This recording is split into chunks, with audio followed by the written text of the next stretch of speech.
하나님께서 오늘 우리에게 주시는 이 말씀 제목은 제가 이렇게 한번 잡아보았습니다.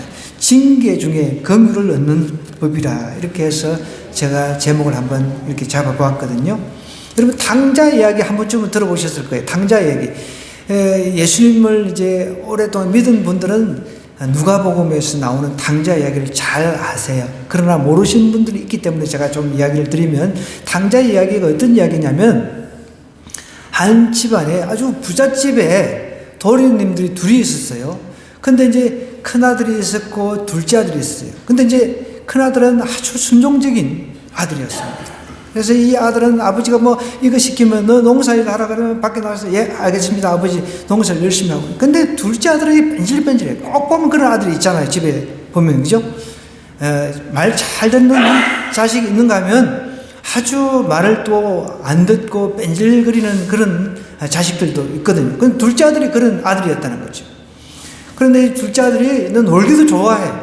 막 밖에 나가서 이렇게 놀기도 좋아하고 막 그런 아들이다 보니까 어느 날 아버지, 어차피 아버지 돌아가실 거고 언젠가 돌아가실 거 아닙니까? 아버지 재산 가지고 있는 거 나한테 떨어질 분깃, 내 재산 분량 나한테 주세요. 내가 좀 외국에 나가서 좀 살다가 오겠습니다. 이렇게 이야기를 해가지고, 그 아버지 대단하죠. 아버지 그래 흔쾌히 이제 그 아들 목 재산을 이렇게 떼 주었습니다. 때는 이때도 해가지고 외부로 나가가지고 그냥 니나노 그냥 막 속초에 막 우리 어르신들 놀러 가다 보면은, 저도 예전에 어르신들을 모시고 많이 다녔거든요. 제가 이제 노인사역을 할 때, 큰 교회에서 노인사역을 할 때 이렇게 이제 속초 이렇게 막 놀러 간단 말이에요. 그러면 차 안에서 그냥 막 온갖 노래를 다 부르는데 제가 그냥 허용을 했어요, 노인들한테. 그냥 마음껏 부르시라고. 그런데 뭐 어떤 노인 한 분이 그 절노래를 부르는 거예요. 절노래를. 내가 이건 아니다 싶어가지고 제가 그런 노래는 좀 부르지 마시고, 우리 다 기독교인인데 여기서 절노래를 부르시면 어떡합니까? 하여간 그렇게 막 노는 그런 습성이 있어가지고 이 둘째 아들이 나가가지고 그냥 허랑방탕하게 술집에서 그냥 막 노래 부르고 하면서 돈을 있는 대로 다 쓴 거예요. 여러분, 돈이 있을 때는 사람들이 주위에 많이 몰려들잖아요. 어머 오빠 하면서 그냥 막 서비스도 하고, 평소에 하지 않던 서비스를 받으니까 얼마나 좋아요. 그러니까 막 또 팁 주고 막 돈을 막 허랑방탕하게 다 써버렸어요. 여러분, 이제 돈이 다 떨어지면 어떻게 해요? 사람들이 돈 보고 이제 들었다가 넉 달같이 들다가 돈이 떨어지고 나면 다 사라집니다. 세상에는요, 돈, 권력, 이 주위에 사람들이 막 몰리잖아요. 근데 돈 떨어지고 나니까 이제 사람이 그 사람 앞에 가가지고 뭐 돈 이제 뭐 받아낼 일도 없으니까 다 떠나버린 거예요. 근데 돈이 떨어지니까 이제 먹고 살 길도 없고 해가지고 결국은 이제 사람들한테 물어 이제 직장을 찾은 게 돼지 이렇게 뭐 치는 그런 농장 같은데 기호 하나 직장을 얻어가지고 돼지가 먹는 쥐염 열매를 먹으면서 하루하루 연명을 했단 말이에요. 그런 가운데 이제 돌이키면 한번 생각을 해본 거예요. 우리 아버지 집에 가면은 내가 진짜 여기보다는 그래도 먹는 거 하나는 여기보다 더 좋을 텐데, 이런 생각을 한 거예요. 그래, 내 차마 아버지한테 다시 돌아갈 면목은 안 쓰지만 아버지한테 돌아가자, 그렇게 결심을 하고 아버지한테 돌아간 거예요. 아버지 아들이라고 차마 내가 말도 못하겠습니다. 꺼내지도 못하겠습니다. 그런데 아버지한테 이제 정말 돌아가는 가운데 이제 집이 멀리 보이는데, 그 아버지가 그 아들이 초라한 몰골로 오는 모습을 보고 아버지가 멀리서 달려나왔다는 거예요. 그뿐만 아닙니다. 멀리 달려나와가지고 죽었던 아들을 살아 돌아왔다고 잔치를 벌이고, 가락지, 금가락지, 그 다음에 뭐 좋은 옷을 입혀가지고 이렇게 환영을 했다는 것입니다. 얼떨결에 이 아버지한테 이제 맞아 죽었다 생각하고 갔는데 전혀 다른 그런 대우를 받게 된 것이죠. 돌이키면, 그러니까 거기서 탕자 이야기가 우리에게 전해주는 것은 돌이키기만 하면 회개하고 하나님 앞에 돌아가기만 하면 하나님께 다 과거의 죄 없애주시고 다 무마시켜 주시고 환영을 해주신다는 그런 의미가 있습니다. 오늘 우리가 읽은 이 30장의 이 말씀도 바로 그런 이야기입니다. 모세가 이제 죽기 얼마 앞두고 이제 모세는 가나안 땅, 약속의 땅에 들어갈 수가 없게 됩니다. 그래서 백성들을 모아놓고 이렇게 설교를 하는 거예요. 마지막 고별 설교도 하는 겁니다. 행여 저 땅에, 약속의 땅에 들어가서 당신네들이, 여러분들이 이제 하나님을 떠나가지고 잘못된 길을 걸었다 할지라도 하나님 앞에 회개하고 돌아와라. 하나님 앞에 회개하고 돌아오기만 하면 하나님께서 다시 여러분들 용서해 주시고 복을 주실 것이다. 이런 내용입니다. 여러분, 우리가 오늘 기억해야 될 게 있습니다. 징계 중, 그러니까 징계 중에 하나님께서는 긍휼을 베풀어 주시니까 하나님은 우리가 어떤 죄를 짓더라도 회개하고 진짜 돌이키기만 하면 하나님께서 반드시 회복시켜 주신다는 겁니다. 그런 분이 하나님이에요. 왜요? 하나님께서는 예수 그리스도의 보혈로 우리를 사셨기 때문에 우리가 예수 그리스도의 그 보혈을 의지하고 회개하고 진짜 돌이키기만 하면 하나님이 다 안 보시고 용서해 주신다는 거예요. 그런데 우리 인간하고는 틀린 거죠. 하나님의 사랑은. 우리는 어떻습니까? 아까 전에 당자 이야기를 했는데 당자가 돌아오면은 저 같은 경우는 막 이놈의 새끼 장모 왜 들어왔냐고 난리를 치고 다시는 놈의 꼴도 보기 싫어 다시 나가라고 왜 들어왔냐고 네가 이럴 수 있는 아마 그랬을 겁니다. 충분히 그러고도 남을 사람이죠. 너는 호적에서 뽑아버리겠다. 이 장모 너 같은 놈 없는 놈이라고 생각하고 아마 그럴 가능성이 있어요. 저는. 그럼 또 이제 여자들은 옆에서 뭐 울면서 여보 그러지 마 뭐 그러면서 또 달래가지고 아버지한테 너 잘못했다고 무릎 꿇어 막 그럴 거예요. 그죠? 근데 당자의 이야기는 그런 건 없어요. 그죠? 참 어떻게 보면은 당자의 이야기가 우리에게 주는 그 교훈은 정말 돌이키기만 하면 하나님 앞에 돌이키기만 하면 하나님이 다 용서하시고 받아주신다는 거예요. 오늘 이 30장 이야기도 바로 그겁니다. 요약을 하면은 하나님 앞에 우리가 죄를 지었다. 그러면 돌이키기만 하면 하나님이 다 용서해 주신다는 거예요. 그러니까 참된 회개를 이야기를 하는 거예요. 그러면 여러분 이 긍휼 중에 우리가 이 징계 중에 긍휼을 얻는 방법 중에 참된 회개가 이제 제일 먼저 나오는데 1절부터 한번 볼까요? 1절부터 보면 이렇게 이야기를 합니다. 내가 내게 진술한 모든 복과 저주가 내게 임함으로. 그 하나님 앞에 우리가 말씀대로 살면 복이 임한다 그랬습니다. 그런데 그렇지 않을 때는 저주가 임한다는 거예요. 그러니까 이제 예를 들어서 저주가 임할 때를 이제 이야기를 하는 거예요. 임함으로 내가 내 하나님 여호와로부터 쫓겨난 모든 나라 가운데서 이 일이 마음에 기억이 나거든 그랬습니다. 기억이 나거든 너와 내 자손이 내 하나님 여호와께로 돌아오라는 거예요. 내가 오늘 내게 명령한 것을 온전히 따라 마음을 다하고 뜻을 다하여 여호와의 말씀을 청종하면 내 하나님 여호와께서 마음을 돌이키시고 너를 긍휼히 여기사 포로에서 돌아오게 하시되 내 하나님 여호와께서 흩으신 그 모든 백성 중에서 너를 모으시리니 내 쫓겨난 자들이 하늘가에 있을지라도 내 하나님 여호와께서 거기서 너를 모으실 것이며 거기서부터 너를 이끄실 것이다 라고 이야기를 하고 있습니다. 기억이 나거든. 여러분 우리가 살아가면서 삶 속에서 내가 너무너무 어려워요.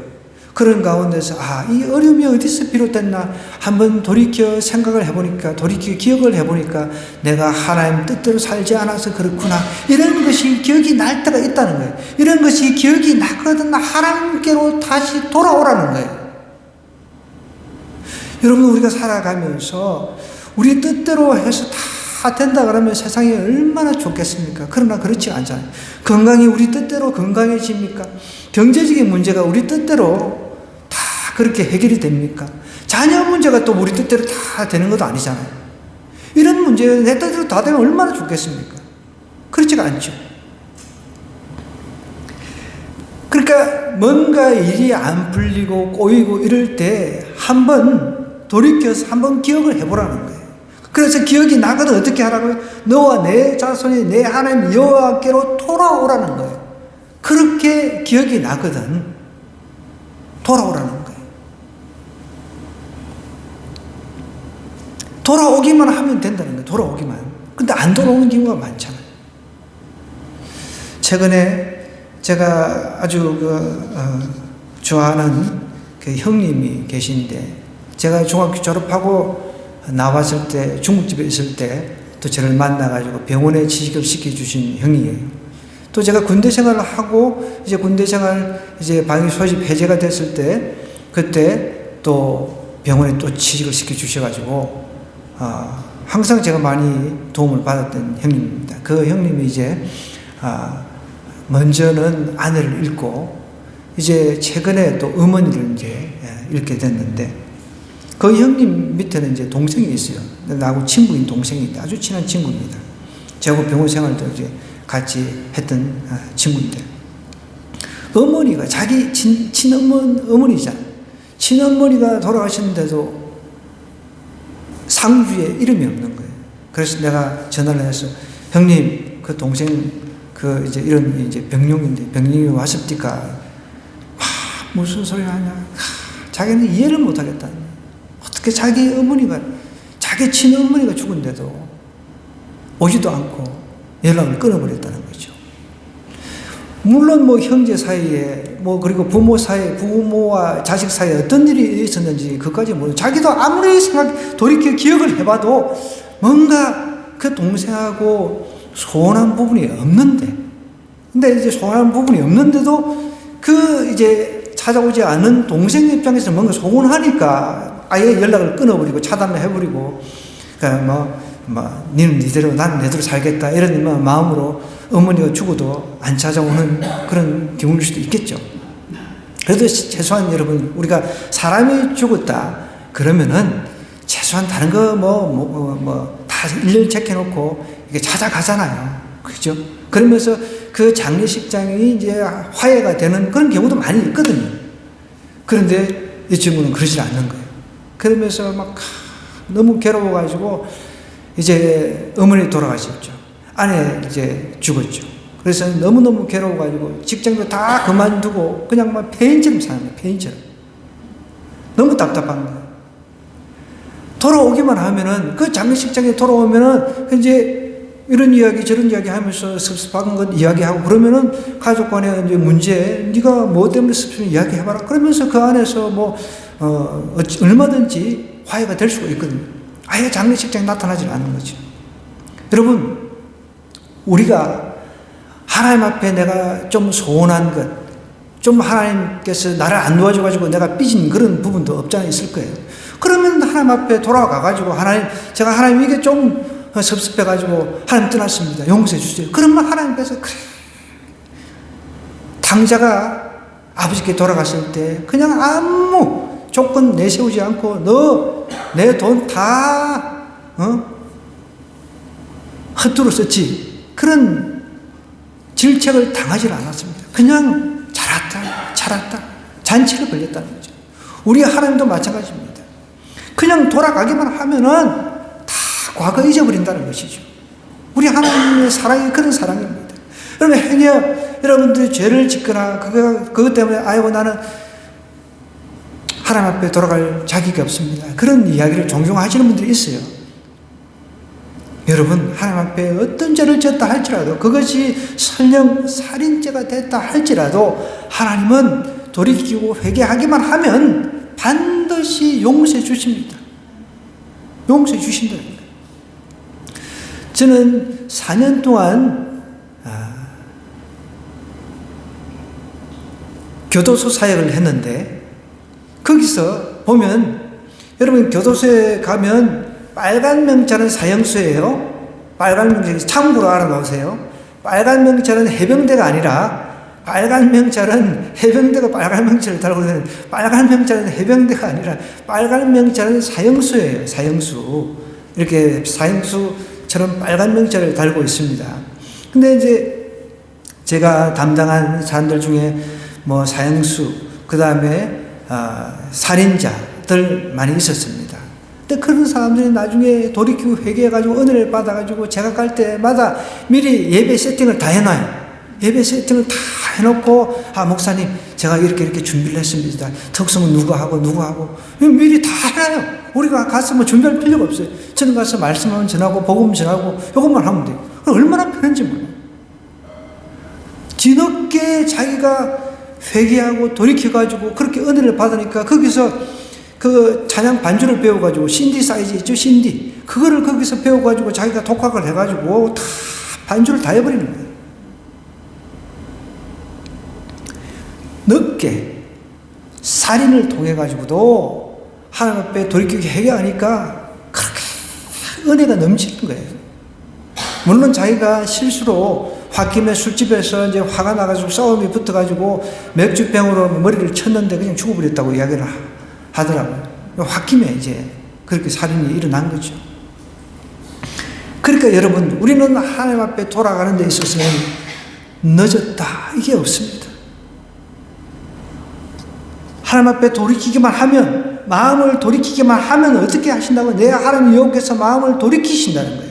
너를 긍휼히 여기신다라고 이야기를 하고 있습니다. 내 하나님 여호와께서 흩으신 그 모든 백성 중에서 너를 모으신다는 거예요. 회개는 여러분 방향 전환입니다. 그래서 참된 회개라고 하는 것은 반드시 행위를 동반하는 거예요. 나는 회개했는데 여전히 과거의 죄를 답습해가지고 똑같이 행하고 있다. 그러면 회개한 것이 아닙니다. 나오는 거죠. 아까 전에 제가 조금 전에 말씀드린 그분이 이제 출소를 했을 거예요. 이미 오랜 세월이 지났으니까. 20년이 뭐 훨씬 지났으니까. 근데 제가 확신하건대 그 사람은 출소를 하더라도 예전 삶으로 돌아가지는 절대 않을 거라고 저는 확신합니다. 확실하게 하나님을 이제 믿고 받은 은혜가 있기 때문에 과거 자기가 이제 막 술 마시고 그렇게 살인을 저지르고 이런 일들을 다시 하지 않는다는 거죠. 오늘 보십시오. 하나님께서 돌이키기만 하면 어떻게 한다고요? 내 하나님 여호와께서 마음을 돌이키시고 하나님도 마음을 돌이키신다는 거예요. 그러면서 하나님께서 긍휼히 여기신다는, 긍휼을 베풀어 주신다는 겁니다. 다른 것 없습니다. 하나님께 우리가 긍휼을 얻는 방법은 내가 철저하게 회개하는 것입니다. 하나님, 제가 이런 죄를 졌다. 그러면 하나님, 제가 이런 죄를 졌습니다. 그러면서 두 손 들고 하나님 앞에 제가 나가는 거예요. 그럴 때 하나님께서 그래, 잘했다, 그러시는 겁니다. 히브리서 12장 6절에서 7절에서도 이렇게 이야기합니다. 주께서 그 사랑하신 자를 징계하시고 그가 받아들이신 아들마다 채찍질 하심이라.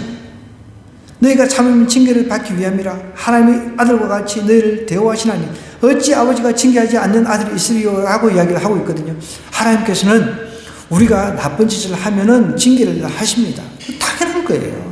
그러면 내가 징계를 받을 때, 하나님께서 나를 지금 채찍질 하는구나. 나를 지금 잠깐 징계하시는구나. 그걸 깨닫고 이제 기억하고 생각하면 돌이키기만 하면 된다는 거예요. 그 돌이키는 게 그게 안 되는 거죠. 저는 제 그 친구를 보면서, 자기 어머니의 장례식장에 와가지고, 아이고, 형님, 내가 그동안 연락 끊은 거 죄송합니다. 그 누나도 있고, 자기 형제들 있으니까. 한순간에 화해가 될 수 있잖아요. 죽음 앞에서 화해가 안 될 게 뭐가 있습니까? 그 어머니 죽음 앞에서. 그러면 모든 게, 그래, 잘했다. 우리 다 잊자. 그 형님이, 왜 이제 왔냐, 이 새끼야. 왜 다시 얼굴 들이밀지도 마. 그런 형이 아니거든요. 그렇잖아요. 여러분이 만약 그런 입장이 되면은, 그동안 연락 안 하다가 왜 이제 와서 장례식 때 얼굴 들이면 다시 나가, 이놈의 새끼야. 이렇게 할 사람 누가 있겠습니까? 잘했다. 그래, 우리 다 잊자. 다 그렇게 할 거란 말이죠. 시편 94편 14절에도 이렇게 얘기합니다. 여호와께서 자기 백성을 버리지 아니하신다는 거예요. 여러분, 하나님께서 하나님의 백성을 어떻게 버리십니까? 하나님은 징계를 하시지만 버리시지는 않는다는 거예요. 그걸 우리가 알아야 됩니다. 하나님의 속성을 우리가 알고 있어야 된다. 하나님은 절대 우리를 버리시지 않는다는 거예요. 대신 징계는 하십니다. 나쁜 길로 가는데, 죄를 짓는데 어떻게 징계를 안 하시겠습니까? 그래서 하나님께 우리가 긍휼을 얻는 방법은 회개밖에 없습니다. 다 그게 하나님입니다. 회개입니다. 회개. 철저하게 참된 회개, 이거야말로 긍휼을 얻는다는 것이죠. 그런데 이 참된 회개라고 하는 것은, 그러면 어떤 것이 참된 회개입니까? 말씀을 듣고 순종하는 것, 이것이 참된 회개예요. 말씀을 듣고 순종할 때 진짜 참된 회개가 일어나는 것입니다. 그냥 나 뭐 돌이켜야지, 회개해야지, 그게 아니라 하나님 말씀을 듣고 찔림을 받아야 된다는 거예요. 그 말씀 안에서, 여러분, 죄라고 하는 것은 기준이 있어요. 그 성경에 죄라고 하는 것은 하나님의 기준에서 벗어났다는 뜻입니다. 하나님의 기준에서 벗어났다는 거예요. 예를 들어서 이제 제가 이제 요즘에 이제 레위기라든지 이런 것들 쭉 묵상을 하고 있는데, 레위기는 여러분 제일 싫어하잖아요. 제사와 관련된 거니까. 저는 개인적으로 레위기를 참 좋아합니다. 그 제사에 관련된 그런 성경이지만 답답하죠. 어떻게 보면 여러분들 이제 초보자들이 성경을 읽을 때는 뭐 이런 게 나오고 막 좀 스토리가 아니다 보니까. 그런데 여러분, 성경에서 이제 죄에 대한 이야기를 해요. 하나님께서 어떤 그 뭐 죄 이렇게 하지 않으면 죄다, 저렇게 하지 않으면 죄다, 이렇게 하나님이 정하셨어요. 그러니까 성경이 말하는 죄라고 하는 것은 하나님 뜻대로 하지 않는 것, 그것이 죄라는 거예요. 선과 악을 알게 하는 열매 따 먹지 말라고 그랬으면 안 따먹어야 되는데 따먹어버렸잖아요. 하나님께서 이렇게 하라 했는데 저렇게 해버렸어요. 그게 죄라는 것이죠. 그리고 어떤 하나님께서 정하시는 분은 하나님이십니다. 하나님께서 기준을 정하십니다. 하나님께서 기준을 정하시고 그 기준에 우리가 안 맞아요. 그게 죄라는 것이죠. 그러니까 이 참된 회개는 하나님의 말씀을 듣고, 내가 말씀에 비추어 보니까 내가 말씀대로 안 살았구나, 이것이 깨달아져 가지고 여기서부터 깨달음에서부터 시작해서 내가 말씀대로 안 살았구나, 하나님의 말씀을 순종하지 않았구나, 돌이키고 이제 방향 전환을 하는 겁니다. 그게 참된 회개라는 거죠. 그럼 참된 회개, 나 돌이켜야지 해놓고 말씀대로 비춰봐가지고 전혀 말씀 듣고 비춰보지도 않고 뭐 상관없네, 또 다음에 똑같은 반복되는 일을 저지른다. 이거는 회개를 한 게 아닌 거죠. 참된 회개는 하나님의 말씀을 듣고 순종할 때, 그러니까 청종을 할 때 일어난다는 거죠. 6절부터 10절 내용을 한번 볼까요? 6절부터 보면 이제 내 하나님 여호와께서 내 마음과 내 자손의 마음에 할례를 베푼다는 거예요. 여러분, 참된 회개가 일어나면 하나님께서 우리의 마음을 움직여 주십니다. 마음의 할례라고 하는 것은 형식적으로 이제 하나님 백성이 됐다는 표식입니다. 그래서 이제 그 남자의 성기를 잘라내는 것, 표피를 잘라내는 것, 그게 할례인데 하나님께서는 마음의 할례를 시켜주시기를 원하시는 거예요. 마음이 변하는 게 더 중요한 거죠. 겉모습만 내가 유대인이다, 겉모습만 내가 예수님 믿는 사람이다가 아니라 진짜 속 사람 안에 내면이 변화된 사람, 그 사람을 진짜 변화된 사람이다 라고 하는 거죠. 그 사람이 진짜 회개한 사람이다 라고 하는 것이죠. 그러니까 하나님께서 이제 내가 돌이키니까 어떤 일이 일어납니까? 마음을 이제 하나님의 말씀을 듣고 정종해가지고 따르고 이제 말씀대로 내가 안 살았구나, 돌이키고 이렇게 회개를 하니까 하나님께서 내 마음과 내 자손의 마음에 할례를 베풀어 준다는 거예요. 이거는 여러분, 마음을 변화시켜주는 분이 하나님이시기 때문에 내가 진짜 회개를 하면 하나님께서 내 마음을 바꿔주신다는 거예요. 너로 마음을 다하며 뜻을 다하여 내 하나님 여호와를 사랑하게 하사 너로 생명을 얻게 하신다라고 이야기를 하고 있습니다. 듣고 순종하면 마음의 할례를 하나님께서 마음이 변하도록 해주신다는 거예요. 하나님께서 생명을 얻게 해주시고 또 하나님의 기쁨을 우리에게 허락해 주신다라고 이야기를 하고 있습니다. 긍휼의 복이라고 하는 것은 여러분, 생명을 얻게 한다, 또 하나님의 기쁨을 받는다라고 이야기를 하고 있거든요. 다시 한번 우리 본문 6절부터 한번 정신 바짝 차리고 우리 주무시는 분들은 정신 바짝 차리고 한번 이 말씀 한번 같이 봤으면 좋겠습니다. 내 하나님 여기 내 마음과 내 조선의 자손의 마음에 할례를 베푸사 너로 마음을 다하며 뜻을 다하여 내 하나님 여호와를 사랑하게 하사 너로 생명을 얻게 하실 것이라 그랬어요. 생명. 여러분 생명이 있는 것은 다 움직이잖아요. 생명이 없는 것은 죽은 것은 움직이지도 않습니다. 그러니까 우리가 영적으로 세상 사람들, 예수님을 안 믿는 사람들을 갖다가 죽은 사람이라, 영적으로 죽은 사람이라고 이야기를 하고 있습니다. 영적으로 움직이지 않는 거예요. 영적으로 죽은 거예요. 그러나 우리 믿는 사람은 영적으로 살아있다라고 이야기를 합니다. 왜? 하나님의 말씀을 들으면 반응을 하니까. 그런데 영적으로 죽어 있는 사람들, 세상 사람들은 복음이라고 하는 귀한 메시지를 전해도 그 사람들은 반응을 하지 않습니다. 왜? 죽어 있기 때문에 그렇습니다. 그런데 우리가 영적으로 살아있다라고 하면 하나님의 말씀을 들으면은 내가 잘못 살았구나 깨닫고 돌이킨다는 거예요. 회개를 한다는 것이죠. 그러면 내가 돌이키고 이렇게 하면 하나님께서 거기다가 마음을 더해 주시는 거예요. 마음을 더해 주셔가지고 내 마음을 더 살아 움직이게끔 하시면서 내 마음이 기쁘게끔 마음을 바꿔주시는 거예요. 여러분 대다수 아시는 분 다 아시겠지만 여에스더 아시죠? 여에스더 그분이 의사예요. 그 남편도 홍해글씨 의사예요. 아주 잘 나가는 사람들 아닙니까? 방송인이기도 하고 의사기도 하고. 이분 최근 근황을 보니까 여에스더 이분은 갑상선 암도 수술을 하셨더라고요. 그러니까 뇌동맥류하고 이제 천식도 아주 심해요. 천식도 아주 심해요. 그러니까 천식이 얼마나 심한지 발작적으로 숨을 못 쉬는 정도로 이렇게 고생을 하고 있다고 그래요. 그런데 우울증은 중증 우울증이 있어가지고 밖에를 잘 못 나가요. 그래서 방송을 우리가 볼 때는 방송 한 번씩 하는데 그 홍해글 씨 이야기는 방송을 한 번 하고 나면 2주간 알아놓는데요. 2주간. 촬영 때문에 이제 한 번씩 이제 자기가 이제 옷을 입고 제대로 이제 촬영을 해야 되니까 하는데 평소에 그 홍해글 씨 이야기, 자기 아내에 대해서 귀신처럼 해가지고 다닌다는 거죠. 귀신처럼. 여러분, 우리 일반 평범한 사람들이 볼 때는 그 사람들은 세상적으로 성공한 사람들이에요. 그죠? 제가 그때 한번 TV에 나온 그 집을 한번 봤는데, 어마무시한 집이에요. 네. 집도. 돈도 많으니까, 그렇지 않겠습니까? 좋은 집에서 살고. 그런데 이분이 귀신처럼 해가지고 다니면서 평소엔 잠옷 하나 입고 하루 종일 누워만 있다고 합니다. 지금. 그러니까 홍해글 씨 이야기로는 자기들이 이제 의사니까 온갖 현대의학 그리고 약물 치료부터 다 하지 않았겠습니까? 소용이 없는 거죠.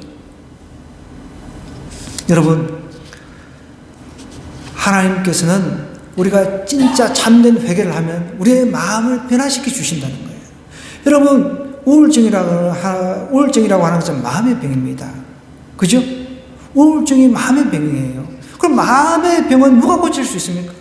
하나님만이 고칠 수가 있는 거예요. 마음을 우울하게 한 것을 우울하게 지금 된 상태를 하나님께 기쁘게 바꿔주신다는 거예요. 기쁨은 역동이 있잖아요. 생명이 있잖아요. 이렇게 죽은 사람처럼 이렇게 누워서만 지내고, 이건 어떻게 보면 죽은 거랑 마찬가지잖아요, 사실은. 그런데 생명이 있고 기쁨이 있는 사람들 보십시오. 뭘 해도 일을 해도 기쁨이 있어.